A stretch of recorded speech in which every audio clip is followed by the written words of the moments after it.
Hello, welcome back to Shakil Physics classes. Last class we stopped at deriving expression for electric field due to a dipole along the axial line, electric field due to a dipole along the equatorial line. I suppose we have revised all those things. We move on to the next topic for discussion today, which is work done on a charge in an electrostatic field. Let us go ahead with the diagram. We have 2 point charges Q1 and Q2 placed in free space, separated by a distance r.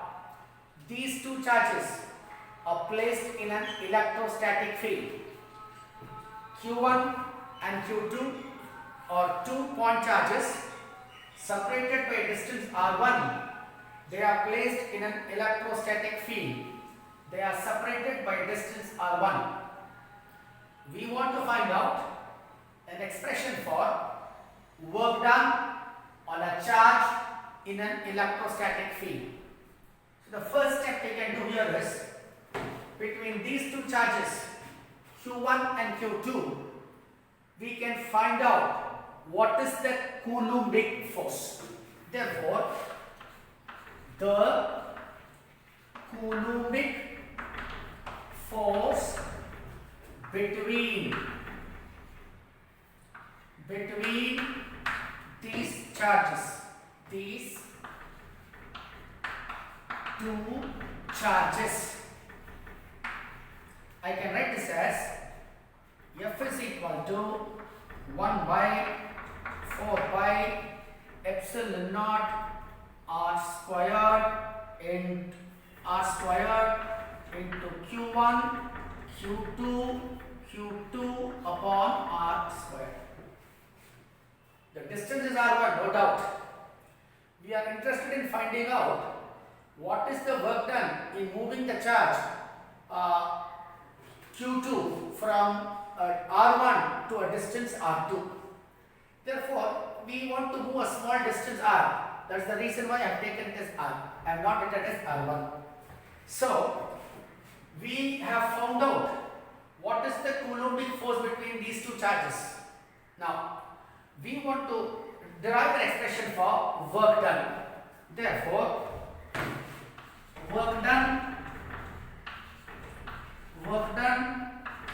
in moving the charge Q2 from R1 to R2. This is what we have to find out. We know work done is force into displacement. Following that, I will write work done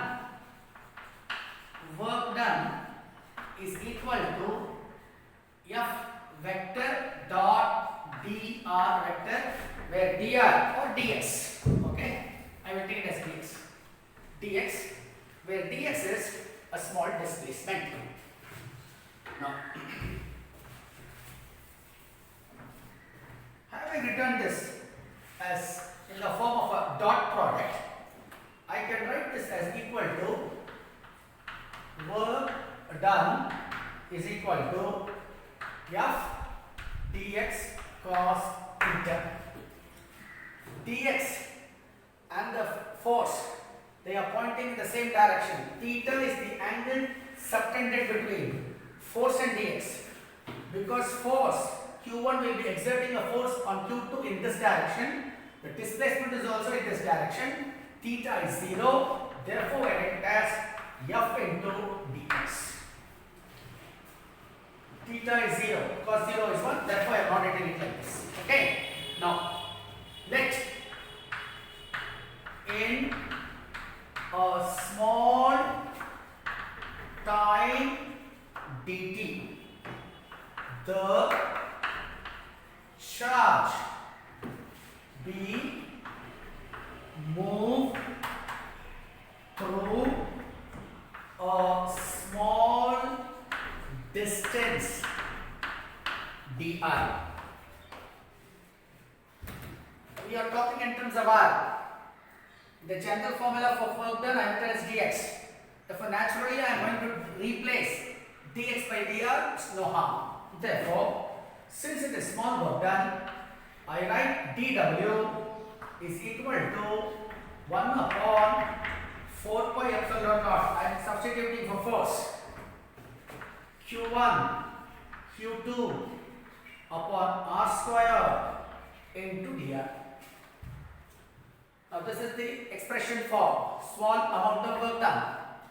We are interested in knowing what is the total work done in moving the charge from R1 to R2. Therefore, total work done in moving from R1 to R2. All that I need to do is integrate. W is equal to 1 upon 4 pi epsilon naught Q1 Q2 integral. I am moving from R1 to R2. R1 to R2 dr upon r square. Finish. As simple as that. Is that clear to you? Now we need to integrate this. To integrate this, let me rub this part off. Let me rub this part off to get the integrated result. For that, I get this as equal to 1 by 4 pi epsilon naught Q1 Q2 dr upon r square. What is the integration for that? 1 minus 1 upon r between the limits r1 to r2. Therefore, I substitute w is equal to 1 by 4 pi epsilon naught Q1 Q2 minus this minus 1 upon upper limit r2. If you apply the lower limit, a minus sign, already a minus is there, minus of minus plus 1 upon r2.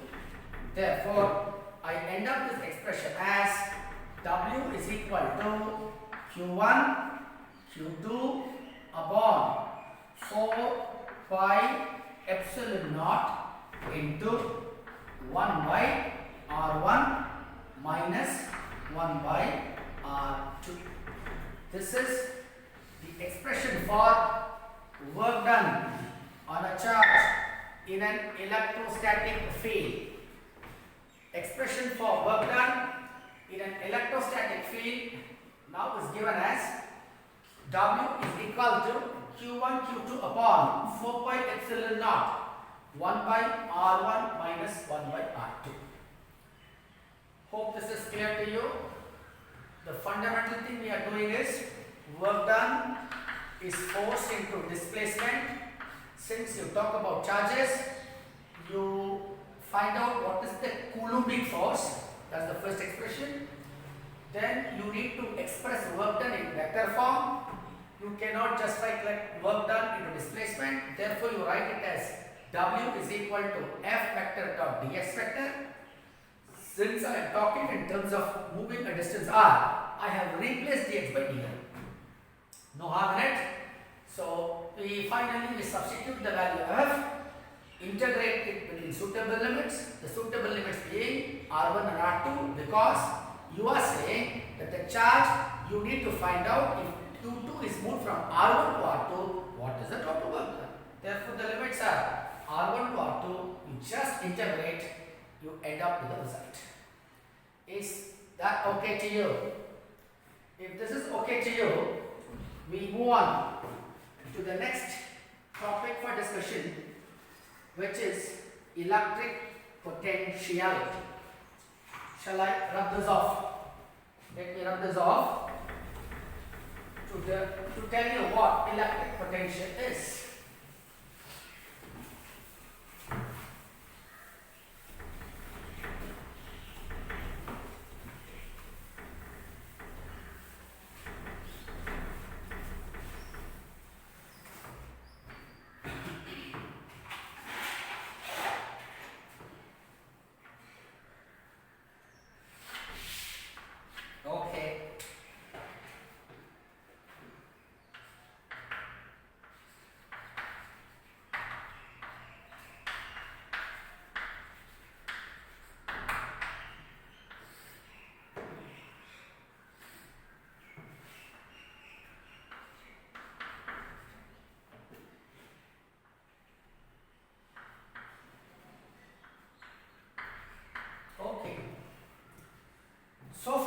have been talking about electric field.